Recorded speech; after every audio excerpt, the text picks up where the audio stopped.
Welcome to the Artist Academy podcast. Andrea Earhart here, muralist, adventurer, and your host as I interview inspiring artists who are killing it in the art game to show you that it's completely possible to make a great living doing the thing you love to do. We highlight the business side of art to help you reach more customers, increase profits, and ultimately live a life of creative freedom. Enjoy the show.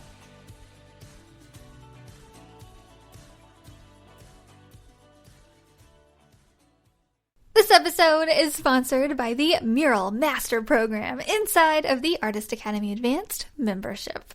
This program is specifically designed to help you with every step of the mural process, from coming up with an idea to finding a wall to paint it on to pitching your ideas to businesses, and finally, of course, I teach you exactly how to paint large scale. Murals are a lot of fun and a great way to grow your art business. I know, because it has been one of the top ways that I've been able to grow my own art business as quickly as I have.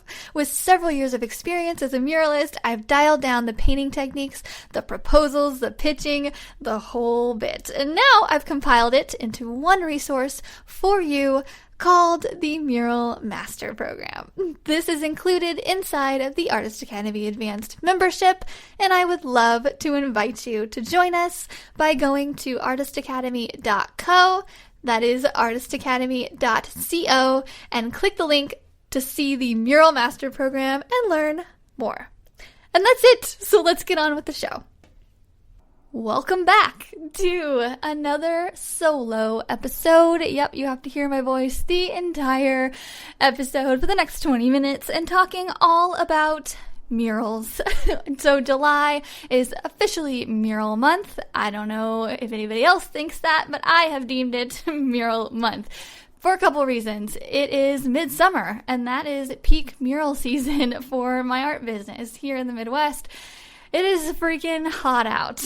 And however, in the winter here, it gets down to freezing every winter. And then in the spring, it rains a lot. So as soon as, the weather warms up and the rain is cleared, as it is summer and it is mural time, every business wants something done, and anything that I have racked up on my schedule just waiting for the right temperature, it is now time to complete it. So I am always outside painting during this time of year. Like today, actually. Let me just tell you about my day before we dive into some mural tips.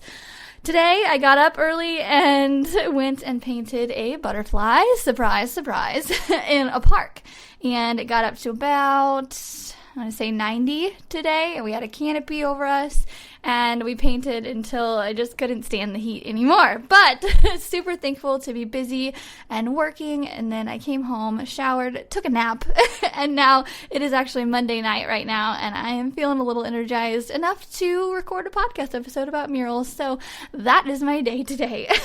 So let's get into the 6 mural tips that I have for you that I think are very essential for any muralist who is trying to paint murals either for the first time or maybe even an experienced muralist. You might know half of these, but hopefully one or two of them is something that you've never ever heard before. So I'm going to go over my 6 mural tips, and these are, coincidentally, the tips that are being sent out to my email subscribers all of this week and last week. So if you are on my email list, which you can go and get on it if you would like to, you can just go to artistacademy.co and put your email in literally anywhere, and it puts you on my email list. And so this month, I am sending out a bunch of mural tips to my email subscribers. I thought I would just take those tips and turn it into a podcast episode so that I can explain a little bit further what I'm saying in my emails.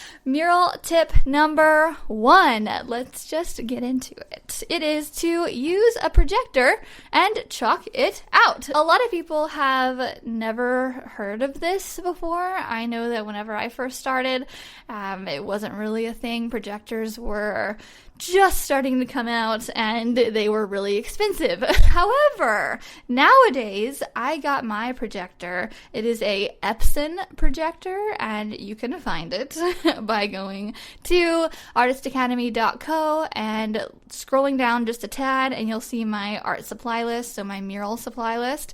And if you put your email in right there, you'll not only get awesome tips from me about murals all month, you'll also get my mural supply list with a direct link to the Epson projector that I personally use that I love.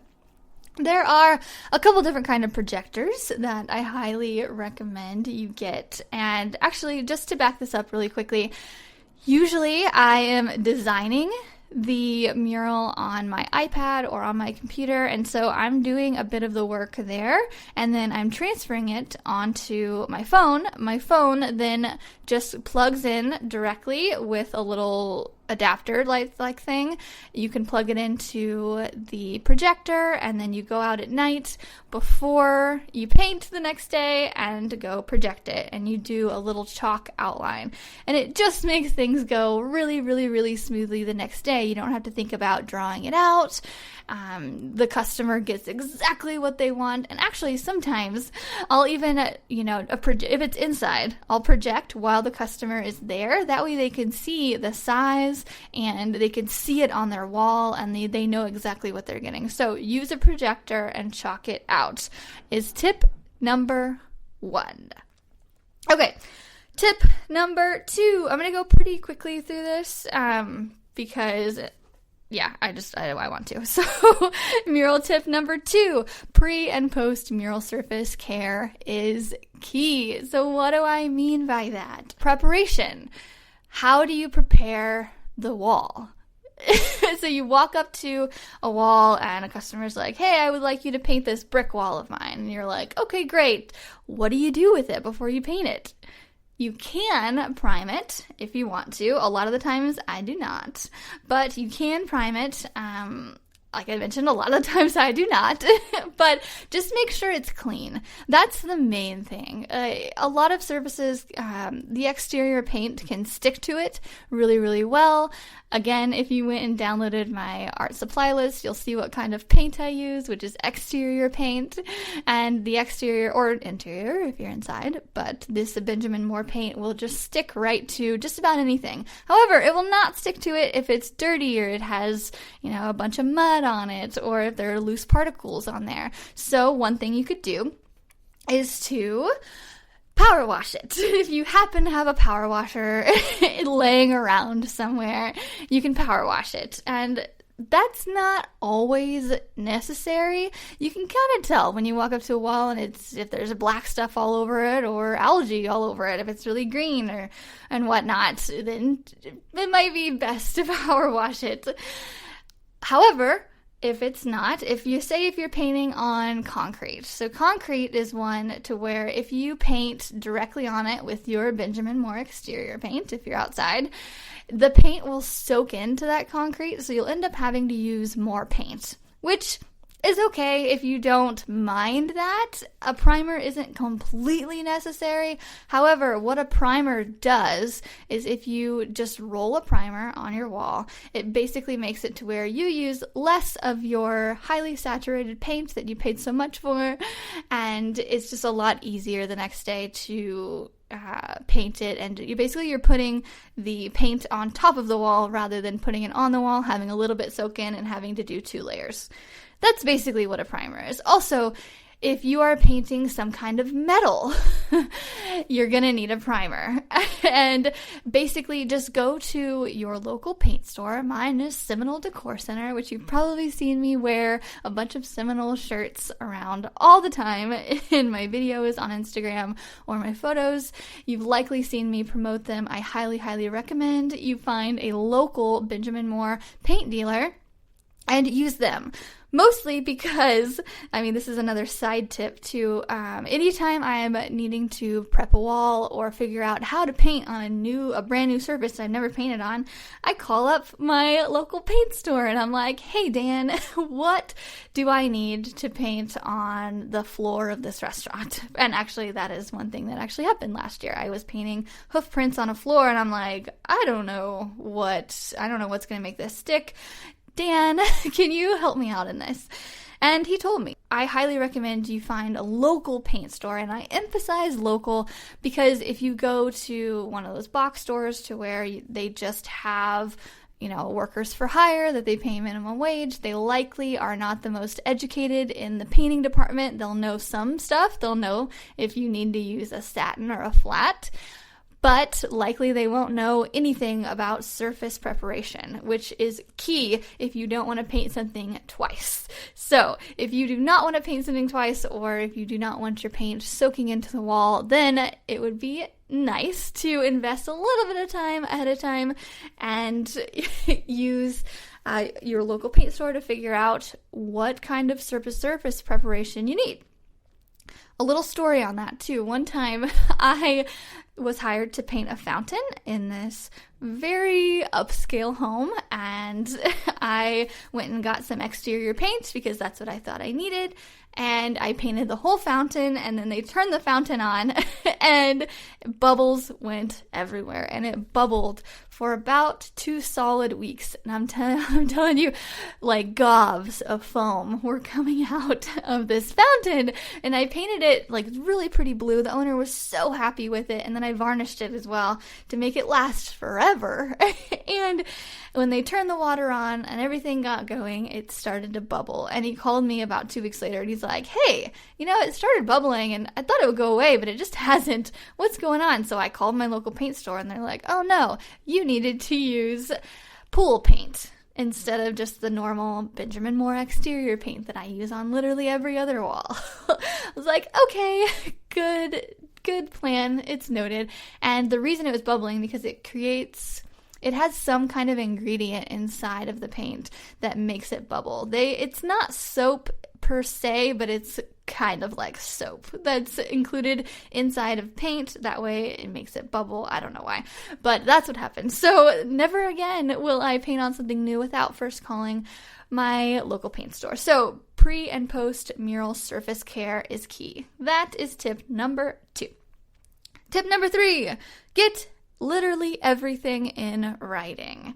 And this benefits you just as much as it benefits the customer, I think, because it's just setting expectations really early on and very, very, very clearly, because you seeing something in your mind might be completely different from what the customer sees in their mind. And so creating a mock-up and putting the price of what everything's going to cost down to what the supplies cost, how much time you think is needed, and literally everything on either a bid or a contract, preferably in a contract. A lot of little projects that I do that are maybe $500 or less, I will skip over the contract part of it because I'm like, it's just going to take me a day. That's a lot of hassle. I really shouldn't do that, and I shouldn't even be mentioning to you that that's a bad habit of mine. But anything over $500, I'm for sure getting a contract because I don't want to be skimped out of payment. And it's just nice knowing that everything is in writing, all the expectations, and there's an image here that the client has pre-approved, and literally everything is just good to go. And I feel really confident about what I'm going to do, and the customer feels confident about what they're getting and how much it's going to cost them and how much time it's going to take, and literally everything. It's not enough to have just a phone call with your buddy about, hey, I'm going to do this, hey, I'm going to do that.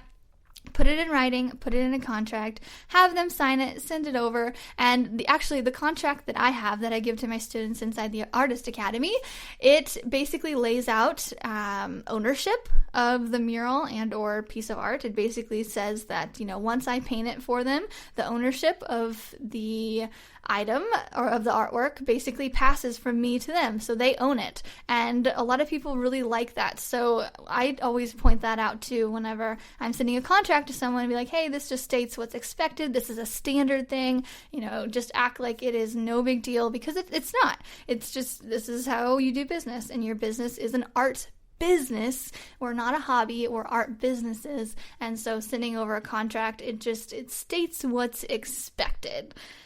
And that's really nice. I have rarely had to, resort to any kind of legal threats. For instance, I had to once last year. And I think once the year before, I didn't threaten or anything, but it was really hard to get payment out of someone. And I was really glad that I had a contract because it went through my mind to get a lawyer. I've never, ever actually had to take anybody to small claims court or any kind of court, luckily, because I've had contracts. And the people that I work with don't suck, luckily. I've had one lady last year who was just absolutely terrible, but it ended up working out eventually. But having a contract is just the thing that really secures them to you, and it states the promise, it states everything, and I highly, highly recommend everybody do that. Inside the Artist Academy, we also have like I mentioned, a mural contract template. You guys get the exact contract that I use in my art business, and you get a briefing about why each line says what it does, how you can change it to fit your own art business, and I highly encourage everybody to download it and take it and use it in their art business. So that comes inside of your Artist Academy membership. So all of the students, go there, check it out, download it if you haven't. If you're a new student, go in there and check it out and download it. And anyway, moving on to number 4. Excuse me. I feel like anytime I sit down to record, that's when I'm like coughing and like clearing my throat. It's like I don't have to cough all day. And then when I go to sit down and record, that's when the coughing happened or the sneezing happens. Of course. Okay. Anyway, number 4 mural tip is to buy big brushes and take care of them. This one is not one that I've really mentioned before, but I felt it necessary because buying big brushes is going to help with the time, or what's the word for it? It's going to help with the progress of your mural. It's going to make it go by a lot faster. I've seen a couple people show up to paint murals for the first time and their brushes are really tiny. They're like what you would use on a canvas.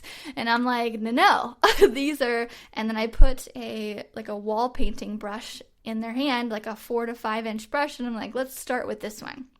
I always start with a really, really big brush and work your way smaller. That's just how it is. And also, actually, if you're doing just a flat wall, grab a roller. Or if you're doing a tree, grab a roller. So that way you can roll it in, block it in. And so yeah, but use big, big brushes and also take care of them. Put them in water when you're not using them, especially outside. If anybody has painted an outside mural and it's been hot outside, it's really easy for your brushes just to get all scraggly and fringy and not super pretty. And, it's really hard on the brushes. And there are so many days where I'll come home and I'll just have to be peeling paint off my brushes. And this is not super glamorous, by the way. I know that a lot of my photos on Instagram are like, look at these big awesome murals and look at that, but the cleanup process is very real. Very real every single day. I'm taking my nails and peeling off all these dry paint marks or dry paint clumps off of my big brushes because I just spent $15 on this awesome brush that I love and I want to take care of it. So another thing is to wash your brushes every single night. And a lot of people don't do this. And I know that that's laziness. And you're like, well, I'm just going to show up tomorrow and I'm going to paint the same thing tomorrow. So I don't want to wash my brushes. Fair. And I've been there. But it's also really, really nice to, preserve your brushes for as long as possible, especially since you spent $15 on each of the big ones or more. Brushes can be a lot. And it's also really nice to show up the next day, even if you're working on the exact same project, with really clean brushes and clean water just to start the day. It's really, really refreshing, and it takes just a little bit, and it's just an all-around great tip, which is why I included it in this. So, which actually kind of goes along with tip number 4 is tip number 5. Block everything in first. Like I mentioned that roller a second ago. Almost got ahead of myself, but block everything in. And what do I mean by that? I basically mean that you're going to cover the entire surface of the wall with a block-in color before you do any of the detail. And it's funny because I used to use this trick back working for a bigger company, and if I wanted them to think that I did a lot during that one day, I would just block in a lot of the wall, and people would come by and be like, wow, you got a lot done today. And I'm like, bah. And it took me like 20 minutes to roll that little area in of the brown on the ground or the green in the trees and whatnot, but it looks like that you've done so much work. And so if I wanted to make it seem like I did a lot, you just do that. And then time feels like it slows down whenever you're actually doing in a lot of the detail work afterwards. So it can kind of work against you. But block everything in first, and what that does is it just gives you a really solid look at what's about to happen on that wall. It gives you a base color that you can build upon. And your blocking color is going to be your darkest color in that area. So if you're painting ground, there's, what is it called? What is that brown called? I think it's called Brevity. And black bean. So if you go and you get a color code, it's called black bean or brevity brown, and those two are really, really good at block-ins for the ground. So if you look at say you're painting a landscape mural and you're like, okay, it's going to need a brown, you're going to pick the darkest brown that you see on your sketch and block the whole thing in with it, and then build up on that using some warm colors and some lighter colors and build up the ground like that. But it really just saves you from having to paint each individual rock dark and then light, dark and then light. You just have to do some highlights on it. Anytime that I'm painting and things aren't working out, I'm like, just add a highlight on it and it'll be fine. Okay, that was tip number 5. Block everything in first. It is just such a really good tip that I hope everybody uses and puts into action. And if you guys block in your murals and you realize that it looks really ugly, don't worry, because every painting looks way worse before it looks better, and the block-in phase is just a temporary ugly phase, and it will get so much better. But don't beat yourself up when your painting looks like shit for the first 3/4 of the time you spend on it. Like, just keep going. Just keep going. That's all I have to say, is just like get past that mental block of, oh wow, this looks like a 5-year-old did this. Like, somebody's paying me to do this. Great. How am I going to make it look amazing? Don't worry, it will. You just have to spend more time on it. But blocking in is the very first step, and it's also what puts your painting in the ugly phase. So sorry, but it's a necessary step. Okay, now number 6.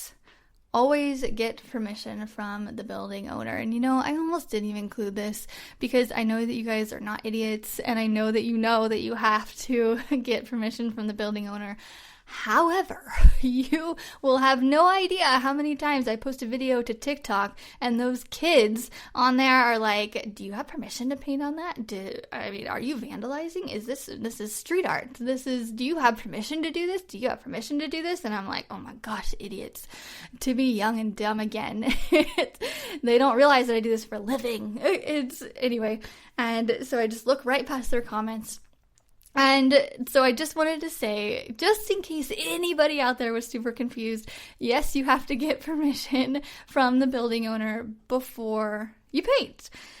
And we actually just recorded a 30-minute training session in the Artist Academy, basically because it's Mural Month, and I brought in a specialty guest expert, which was my husband, actually, and because he is in sales, and he has helped me perfect my pitch to a lot of different businesses around town. He was the one who helped me get permission for the butterfly when I painted it for the first time downtown, the one that took off and just started this whole street art movement for 417 Street Art. He was the one that helped me get permission for that, and it's really nice to have somebody on my side that is really good with words. He was really good at talking to people about anything and getting them to agree and see a vision that I have in my head that sometimes it's hard to explain. He can help me, get it out of my head and and twist it around to where it can only benefit the customer, and they have no choice but to say yes. This is going to be the most amazing thing, and it's going to benefit them for years to come, and they've got to say yes. So we just did a training inside the academy, and so any current students, go check that out. It's pretty great, and we nailed down an exact script of when you are getting permission from your building owner that you're about to propose your mural to, because every student in the Artist Academy is painting a mural this month. And so we give you a just written out script of exactly what you need to say first and second. We all know that we start out super quick and just super blunt, and this is what I have, and 3-sentence maximum. And then if they express interest, then you go into a little bit more detail. And so I brought my husband in, and we talked for 30 whole minutes about just the pitching part of the strategy, because there's so many different ways to go about it, and I might actually put a small clip of that on the podcast, maybe. I don't know. If you guys want it, let me know. But if you want it, just join the Artist Academy. It's stupid cheap. It's like $27 a month right now, and it's going up to $32 a month at the end of this month. So after Mural Month is over, August 1st, so if you're catching this podcast episode a little late, August 1st, it is only $32 a month. However, if you get in before August 1st, it's only $27 a month, and it will never change on you. I'm basically upping the price because it's so worth it. By the end of the month, I'm going to have the entire Mural Master Program to a T tested, and everything you need to know about murals is going to be in there, and it's so worth $32 a month. Guys, this is so cheap. It's so cheap. And this program is basically, I wanted it to be something that an artist could join in the very, very, very beginning of their art career, and they could learn with me for a year if they needed to, and it wouldn't be a huge financial burden. 20-something a month, 30-something a month, it's what you spend on coffee. And it's way less than you spend on art supplies. Let's just be honest. And it helps you with getting more jobs. And so that's another goal I had inside the Artist Academy. I want to help make you way more money than you're spending, and at just $20-something or $32 a month, it's so possible, and it's happened for several of my students, a lot of my students. And so yeah, if you would like a lot more tips about how to paint murals, and you want to come in and paint a mural with us, please join the Artist Academy. You just go to artistacademy.co and click on all the Mural Master stuff, and you can learn a lot more, and you can dive into our training. So just to recap this, I know that painting murals is really scary. Like, I realize that, which is why I made the Mural Master program. I realized that, going up to a blank wall and having to paint something that is flat into something that looks like it's 3D and cover the entire surface of that wall, whether it's a bedroom wall or an outside concrete wall, it's all intimidating. Painting something that is bigger than yourself, as in like actual size, is really intimidating, and it's really hard to get the hang of it. What do you do first? Like I said, you block it in, and then, well, what do you do second? Like, what part do you do with this mural first? What part do you do that? But you have to start by starting, actually. You just start by starting and do the trial and error thing.